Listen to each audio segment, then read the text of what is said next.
რეგიონებში კარდაკარის პრინციპით პატრონიანი ძაღლების უფასო ჩიპირება და ვაქცინაცია დაიწყო. პარალელურად მიმდინარეობს საინფორმაციო შეხვედრები მოსახლეობასთან.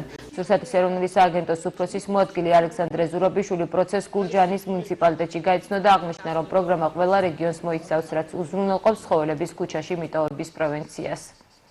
პირველ ეტაპზე ჩვენ დავიწყეთ პროცესი მიუსაფარი ცხოველების კასტრაცია სტერილიზაციით, შემდგომი ეტაპი ეს იყო პატრონიანი ძუძაღლების სტერილიზაცია, ხოლო ახლა გადავდივართ შემდეგ ეტაპზე, რომელიც არის ასევე პატრონიანი ცხოველების ჩიპირება და ვაქცინაცია კარდაკარის პრინციპით.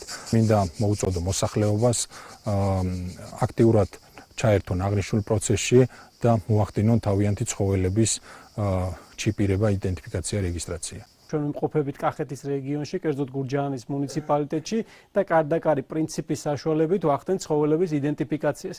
მოუწოდებთ ყველას ჩაერთოს აღნიშნულ ღონისძიებაში და მოახდინოს საკუთარი ცხოველების ჩიპირება, ანუ იდენტიფიკაცია, რეგისტრაცია, რაც ხელს შეუწყობს ცხოველის მიკვლევადობას მისი დაკარგვის შემთხვევაში. აღნიშნული პროექტი მხარს დაუჭერს და გააძლიერებს ცხოველთა პოპულაციის მართვის პროგრამას, რომელიც საბოლოო ჯამში მიგვიყვანს იმ შედეგამდე, რომ ნაკლები ძაღლი იქნება ქუჩაში და უფრო მეტ ცხოველს ექნება შესაბამისი გარემო პირობები საცხოვრებლად.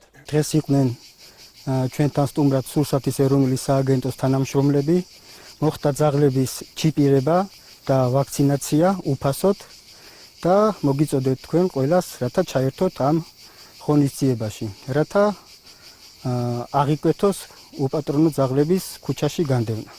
ჩაუტარეს ჩემს პატარა ლუის აცრები, აცრები და პლუს დამატებით კიდევ ჩიპი, რომელიც დამეხმარება მისი დაკარგვის პერიოდში